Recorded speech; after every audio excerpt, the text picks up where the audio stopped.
Hey guys, it's Blogan here. In this lesson I'm going to tell you about such a concept as literal. Why do you need to know about it? The point is that C++ has a fundamental construct called variable. I'll talk about variables in the next lesson, and to make that lesson as simple as possible for you, I prepare you for it 2 lessons in a row.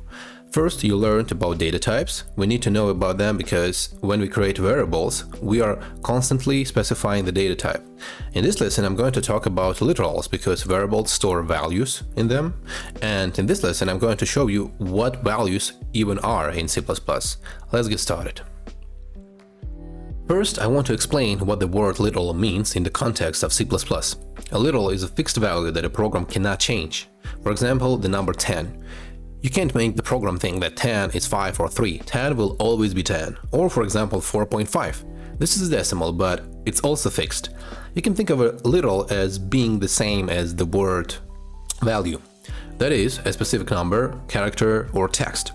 It follows that literals are of different types, and it's not in vain that we studied in the previous lesson what a data type is.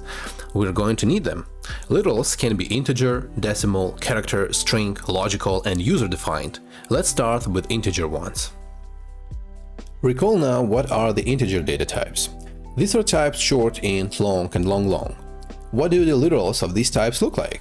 We know that they must be integers. You might assume that they are just numbers like 10, 20, 25, 0, minus 25, and so on. That's not quite true. If I have a literal 100, what data type does it belong to?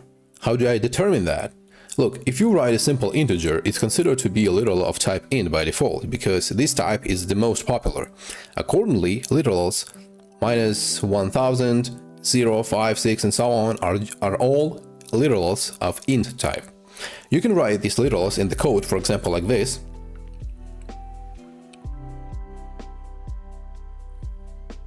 I put a semicolon at the end to separate the literals, otherwise there will be an error at the compilation stage. If you hover your mouse over them, the tooltip will show you that they are indeed literals of type int.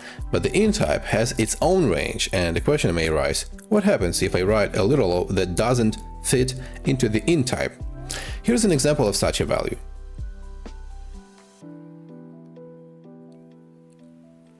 In this case, if in your system the type long has a larger range than the type int, and yet your literal fits in that range, then the literal will be of type long.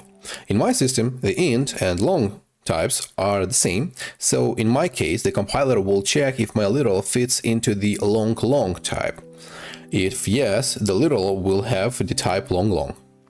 If you've written so many digits in it that it won't fit even into long, it will probably fit into unsigned long. If so, it will have the unsigned long type. Well, if you keep writing numbers, sooner or later the number won't fit even into the unsigned long type, and in this case you'll see an error at the compilation stage. The same situation will happen if we go in the reverse, negative direction. But you should know that literals such as 10, 20, 30 can be made into literals of other types. To do this, you need to write a suffix to the right of the number, or other special letters, which will indicate what type this literal is. The short type has no suffix, so you can't create literals of the short type. The question may arise, why do we need it then? Answer: you can still create variables of type short. I'll show you it in the next lesson. The int type also doesn't have its own suffix, but this is because the compiler considers an integer literal as a literal of the int type when a literal has no suffix. That is, no suffix means it's of type int, but a literal of the long type may have its own suffix. It's a capital or small letter L. If I write several literals and add this letter to them, you'll see that their type has changed to the long type.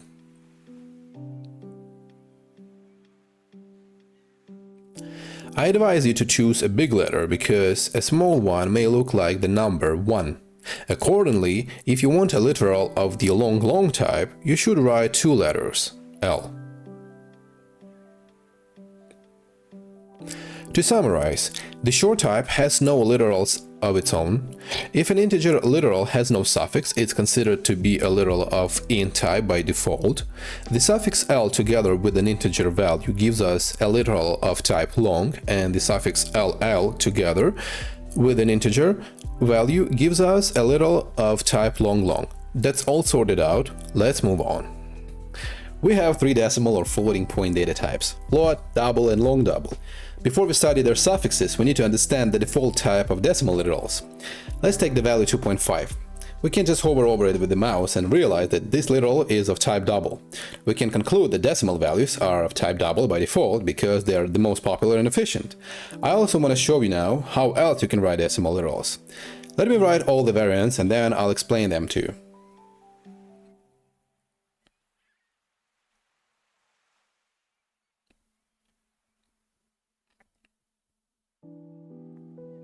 See, almost all of these literals are essentially equivalent to the value 0, but the first one is an int type literal because it doesn't have a point in it. All the others are literals of type double. If you don't write any digits to the right of the point, then there's a 0 there. If you don't write any digits to the left of the point, it means there is also a 0 on the left side. If you see an e somewhere in the middle of the literal, that's a decimal value represented in exponential form. That's math, you can Google it and find out what it is. We don't need it during the course. Okay, now let's move on to suffixes. The double type has no suffixes because decimal literals have the double type by default. The type float has its suffix f, and the type long double has its suffix l. So if I write like this,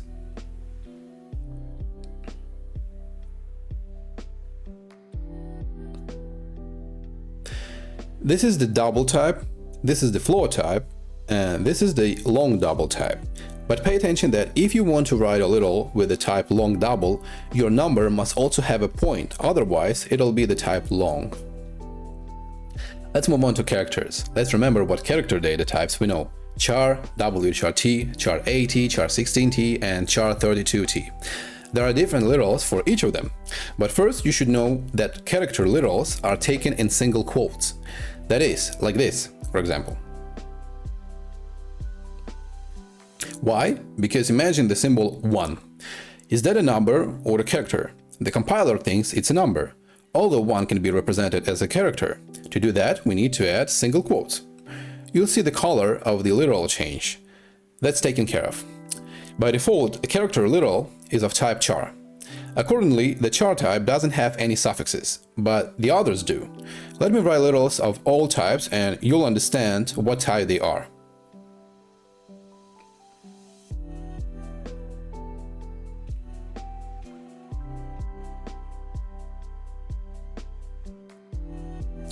The first literal is of type char. The second one is char-at. The third is char-16t. The fourth is char-32t. The fifth is wchar-t. During the course, we'll work only with the char type, but perhaps you'll meet other literals somewhere and sometime. It's not difficult to understand this information, but I realize that you may forget it in the future. That's okay. The main thing to remember is that there are some character literals, so you can always Google them on the internet. Let's move on to the next type of literal. C++ has string literals. That is, there are literals that consist of several characters and are enclosed in double quotes.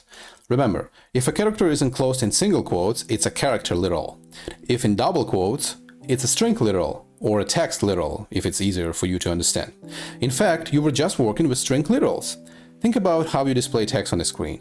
After the cout line, you write a string literal, which is a set of characters that are double quoted. When we study string arrays, you learn a little more about these literals.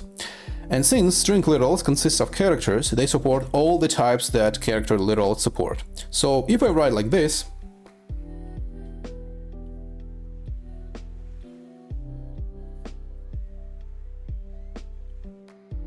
the first type of string literals is char, then char-at, char-16t, char-32t, and wchar-t. Again, throughout the course, we'll use only string literals of type char. Remember raw strings? You had to write the letter R at the beginning and brackets inside the quotes. So you created raw strings of char type, but you can create other types as well. To do this, you can combine the letter R and prefixes of string literals. For example, like this.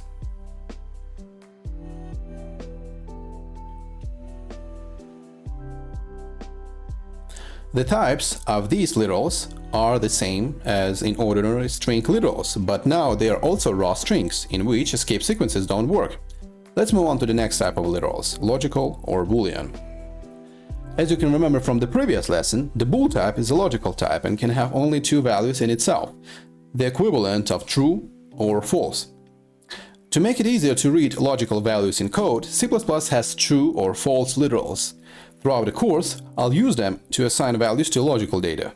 True equals 1 and false equals 0. There is nothing complicated about this.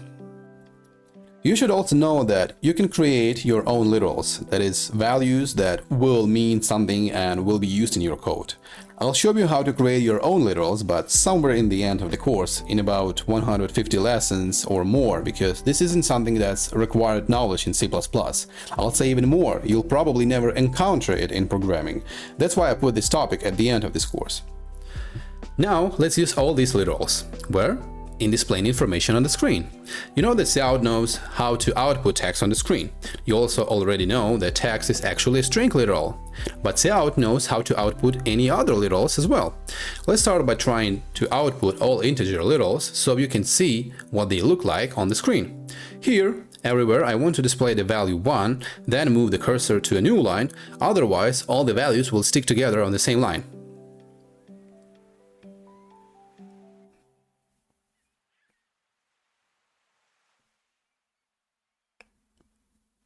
When I run the program, we see just the number 1 everywhere, because the concept of literals is something that programmers should deal with.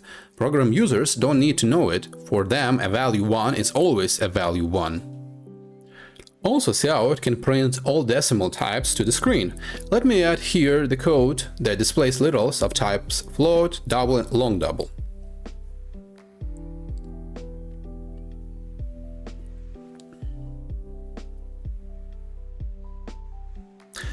We'll again see only the value of the number without suffixes. Let's move on to character literals. As you understand already, Cout also knows how to output all of them, and only the character will be shown to the user, not the suffixes. But there is one small interesting detail here. Cout only works with char type. I can certainly write it like this,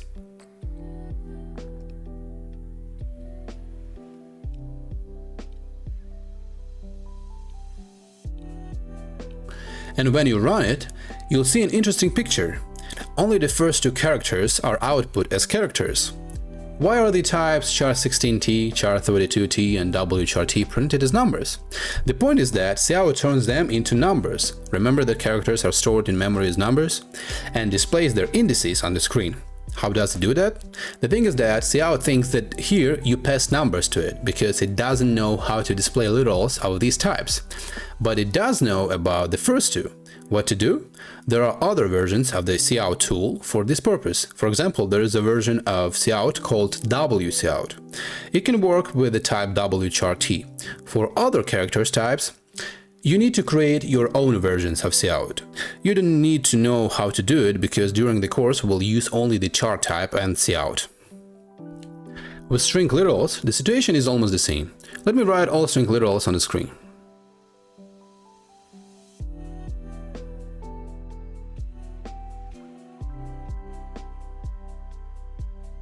If you run the program, again, you'll see normal text only in the first two cases, and in the others, you'll see some garbage. In fact, this is the address of these literals in memory. We'll talk about it in detail in a separate lesson. Cout doesn't know what to do with these types and outputs their address. By default, the address of data in memory is displayed in hexadecimal numerical system. We'll also talk about number systems in separate lesson. Don't fill your head with unnecessary stuff now. The main thing is that we'll use only ordinary strings of char type. One last thing is the bool type. As mentioned earlier, this type has only two literals, true and false. By default, when Cout prints the true and false literals to the screen, it prints them as numbers. Therefore, you see numbers instead of words. This can be changed, but to do so, you need to know what a manipulator is in C++. There will be a separate lesson about manipulators in a very long time.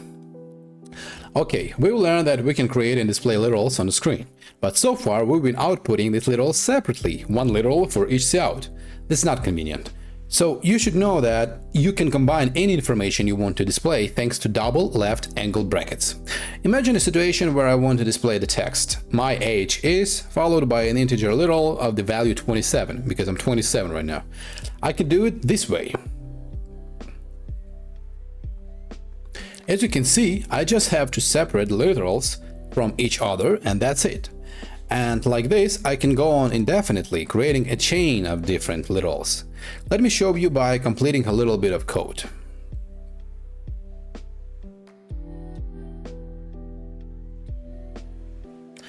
Here you see string literals, character literals, integer literals, and decimal literals. If you run it, the output is as follows. I strongly recommend that you try to output all possible literals to the screen yourself first and then experiment with concatenating literals. This is important and you should be able to output information in different ways. Let's move on to the last topic of this lesson.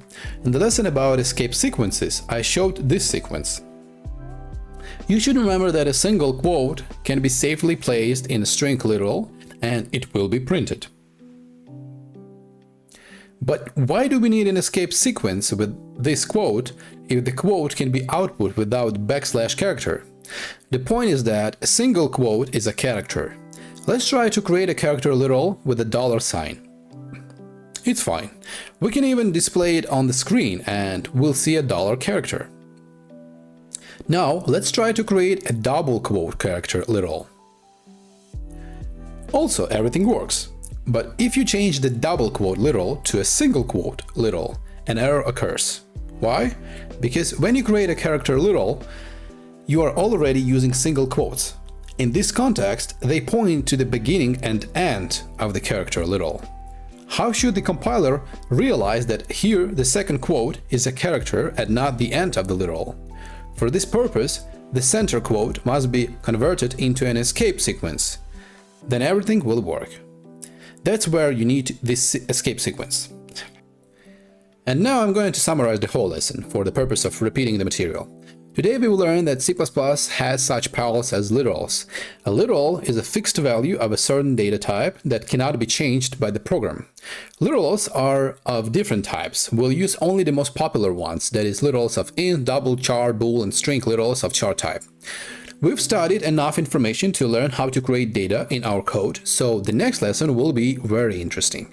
In it, I'll tell you what a variable is, why they are needed, how to create them, how to set values to them, how to display their values on the screen, and much more. And that's the end of this lesson. Thank you for watching. If you like this video, you can support me by liking this video, writing a comment under it, subscribing to the channel, donating using the link in the video description, or becoming a sponsor of my channel. All these things popularize my channel and motivate me to continue recording lessons for you. Goodbye.